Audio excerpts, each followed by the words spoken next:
Sa vlog na to, ito po yung aming experience na magkaroon ng dream house at nawala din sa amin. Pero bago yan, huwag niyo pong kalimutan mag-likes, mag-subscribe at mag-comment sa channel ko. Okay, start tayo sa pamamagitan ng intro.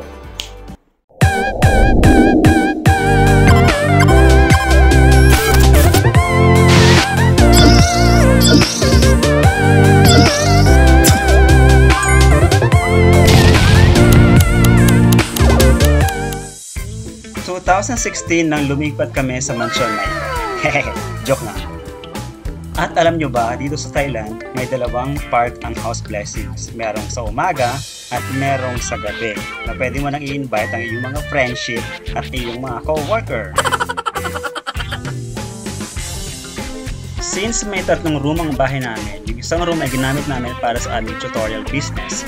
Ginagawa namin siya tuwing Sabado at Linggo. Laging masaya at maingay ang bahay namin. Alam niyo kung bakit?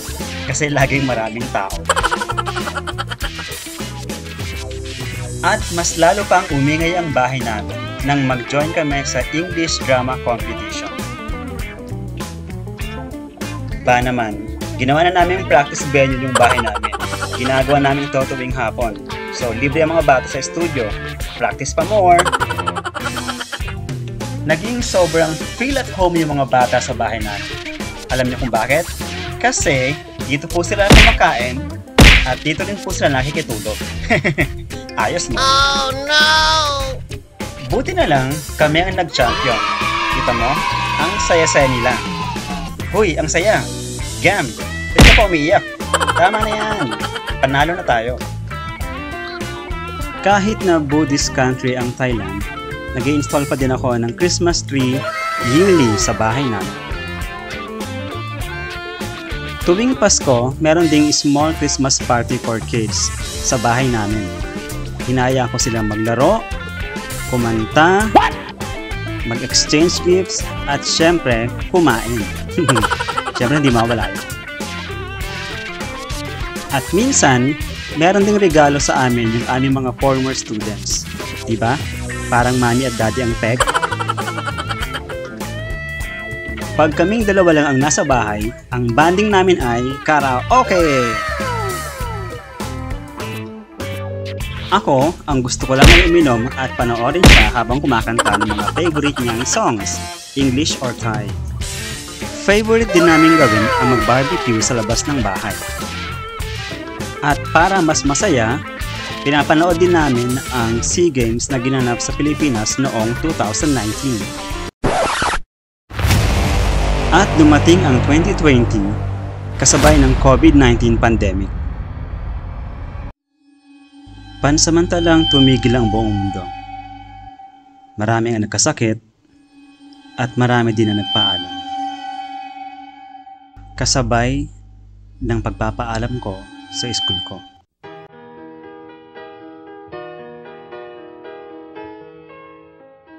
Hindi na nirenew ng school ang kontrata ko. So, kailangan ko maghanap ng panibagong workplace. Buti na lang, may nakita agad ako. Yun nga lang, medyo malayo na ang new workplace ko sa bahay namin. Kaya, nag-decide ang wife ko na bumalik sa kanyang hometown.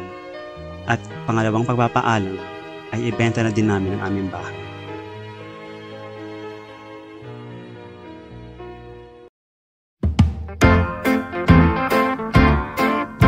Financial, toxic workplace at hindi na healthy yung relationship namin sa iba naming co-worker. And I'm sure, yung mga napakabait kong workmate ang reason kaya hindi na na-renew ang contract ko. One eternity later.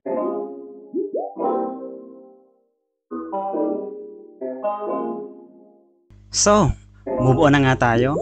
Hayaan nyo na sila. Dapat sa buhay, lagi lang tayong good vibes, di ba? Dito na lang tayo sa part 2 ng video. Ito naman yung process kung paano namin na i-transfer yung name ng bahay sa new owner.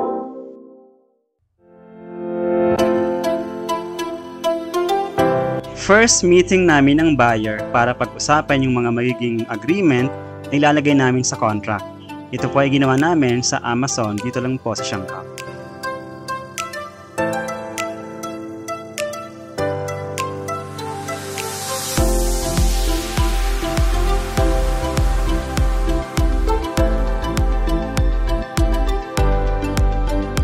Okay, where are we now?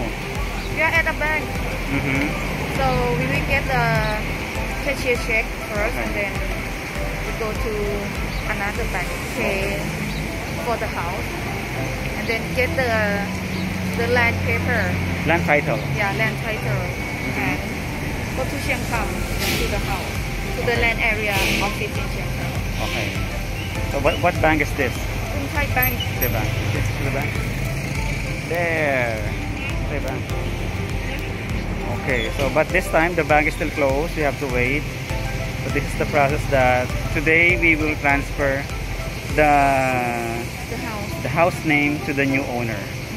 Okay, so we need to get the money first. By not cash, no? It's a check. Yeah, it's a check because the one who want to buy our house, they loan the money from this bank.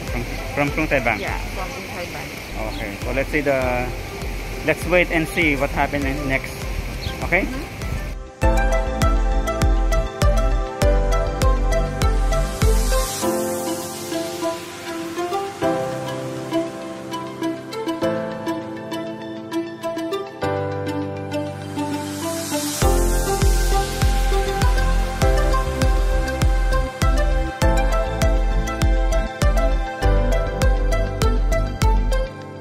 Now we got the cashier check from Thai Bank, and here we are here at Omsin Bank. So we will use this to pay for our house. Yeah, our house. How much is this? Around 2.2 million. Okay, 2.2 million in our hands right now. Yes. In a form of check. Okay, so we will go to this bank, Omsin Bank. Yes. To pay for the house. See you upstairs. Go.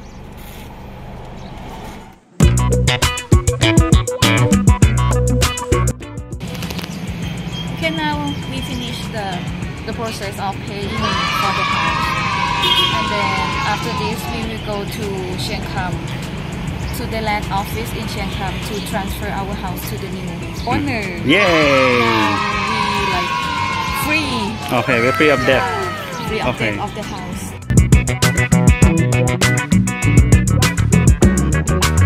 So we are done now. This is the land office, right? Land office in Siang Kham. So the thing is, the original land title is named by you, right? Then now we transfer the land title to the new owner. Okay, so this is the last part, and then not really last part. One more step to go to the what office is that? District office. District office. Okay, then after this, district office, but it takes around 30 or 40 minutes. Around 1 hour. Around an hour, and then after that district office, that is the last, and then we're done. So the house has a new owner. Okay. Yep. Okay. Okay.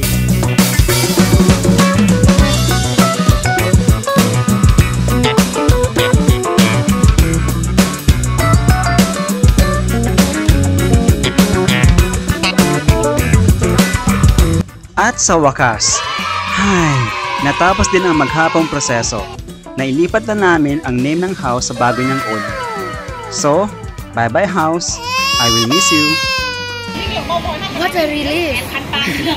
What a relief. Yeah, so happy, and then just plan for the next step of our life. Bago pa mapunta sa new owner ang bahay, mag-mini house tour muna tayo para makita nyo yung labas hanggang sa loob ng bahay. Let's go! Okay, let's start po sa outside of the house. Yan po yung house namin. Okay, let's go inside para makita nyo po yung loob. Start po tayo sa gate. Ito po yung aming gate. Okay, ito po yung outside ng bahay. Okay. Ito po yung aming frontal garden. Meron pong dalawang palm tree. Okay, then the other side ng garden. Meron din pong palm tree. And then meron pong grass sa labas. Check po natin yung garden. Okay, sa garden na to, yan po yung dati po yung etong garden, alam po siya empty. And then ako lang po nagtanim ng mga halaman. Yan. Ngayon po ay sila ay malaki na. Yan, yung garden. Okay, love ko po itong lugar na to kasi before, kapag gusto ko magbasa ng book or magpahinga, dito po naglalatag ako ng banig. Tapos nahiga ako dyan sa ilalim ng puno kasi presko. Kasi makita nyo po ay ang mga halaman yan. Ako rin po nagtanim dyan. So from here, kapag dumiretso ka, dito ka diretso sa harap ng bahay. Okay. From the main door, sa kanan, meron po ditong maliit na storage. Oh my God!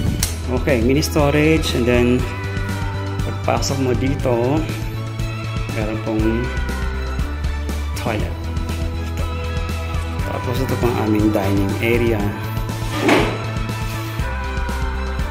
Okay. Ito naman po yung aming living room. Ito yung wife ko nag-legipet. Hiya! Hi. What are you doing?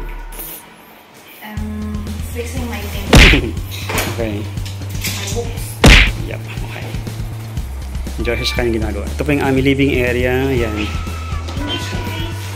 Next is sa first floor. Meron din siyang kitchen. Okay, yun yung aming kitchen. Before, meron ditong washing machine. And then next is yung fridge, the ref. Then meron pong center table. Yung nga lang inalis na. Yun namin. So, dining. Aming kitchen. Hindi naman po siya ganun kalaki pero maluwag naman. Okay, next, let's go to the second floor. Here.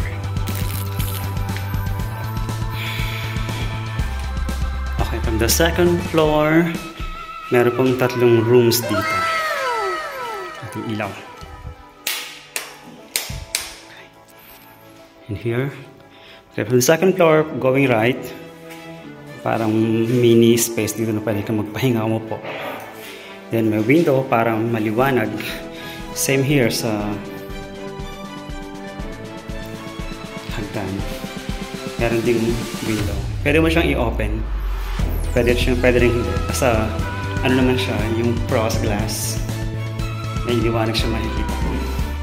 Hindi madilim. Kasi rin po, meron ding sink. And yung toilet. Okay, meron pong 3 rooms dito. Before, yan. Ito po yung room 1, 2, and room number 3. Okay. Start pa sa room number 3. Sa room number 3, before, ito po yung aming study room. Yung aming pong special class. Meron kaming tutorial. Dito po namin ginagawa. Yan, meron pong whiteboard. Meron ding speaker, pero hindi ko na po dadalhin yan. Hindi ko na dito. Sa bago ng owner. Yan, may whiteboard, meron din pong projector, and then may air condition siya. Para hindi mainit. Kasi sa second floor medyo mainit. Ito po yung bookshelf. Before, maraming books na nandito. Pero po, inalis na naman. Okay, ito po yung room number 3. Oras, para malaman kung anong tapos na bar o hindi. Next is the room number 2. Room number 2, before, meron pong 2 bed dito. Kaiba sila. Pero, hindi pa na sa kabila. So, pwede ka magkaroon ng 2 bed dyan. Bed tsaka doon, tsaka dito. So, if ever na may bisita, pwede po naming, sila matulog dito, sabay-sabay. Pero normally, mga bata, mga student namin, dito natutulog. Yan. So, may cabinet. Before, may mga, dito rin po yung aming computer sa area na to. Computer at printer. Next, dito po sa room na to, dito po yung balcony. So before, ito po yung room naming mag-asawa. Dito kami nagro-room. Tapos pag sa gabi, minsan, gusto naming mag-relax, mag-unwind. Sobrang liwanag. Nagdadala kami ng upuan dito. Sa labas. Medyo mainit ngayon. Tapos, dito kami nagkakantuhan. Then, uminom na alcohol. Oh my God! Beer or wine. Room number 3, ito na po yung aming ginawa namin master bedroom. Okay. Po. Merong sofa and then merong bed. Yun ang mga gamit dito. Cabinet. At yun po ulit ako. Hi! Yan ito. Yung cabinet ito. Before po, itong area na to, ito yung aking mini office. Oh my God! Ito po naka-install yung aking computer. May table dyan, computer table.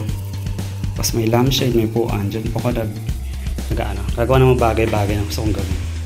So kahit halimbawa, dito ako nag-work, tapos siya tulog na doon, so pwede. Naka-on lang yung lampshade dito.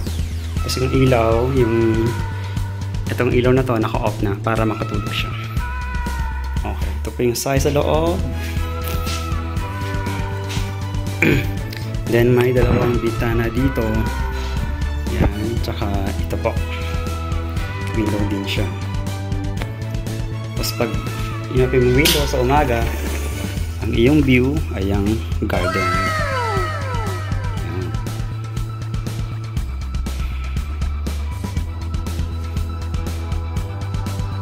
Yan, ang aking puno na itim na noon. Maliit pa, ngayon higante na. Malaki na sila. 3 learnings na natutunan ko sa pagkakaroon ng bahay. Malaking bahay. Number 1, huwag kang kukuha ng bahay kung ito po ay 30 years loan. Napakadelikado niyon kasi napakalaki ng interest. Pangalawa, huwag kang kukuha ng bahay kung ang ipambabayad mo ay ang iyong sweldo. Kasi ang mangyayari, kakainin ka ng buo ng pambayad ng bahay mo monthly. Hindi mo ma-enjoy masyado yung sweldo mo kasi doon ang lahat na pupunta. Pangatlo, huwag kang kukuha ng bahay kung ang ibang tao ay pinipilit kang kunin yung bahay. Kasi sasabihin nila, oh sige, kunin mo yan, maganda yan. But in reality, kapag oras na ng bayaran, wala naman sila doon. Hindi naman sila kasali. At ito na po yung moment of truth. Oras na para isara ang pinto at ang gate ng bahay. Sana yung panibagong may-ari ng bahay ay ingatan ka at lagi kang lilinisin. Thank you sa'yo sa 5 taon at paalam na din. Bye-bye! Napakadami mong good memories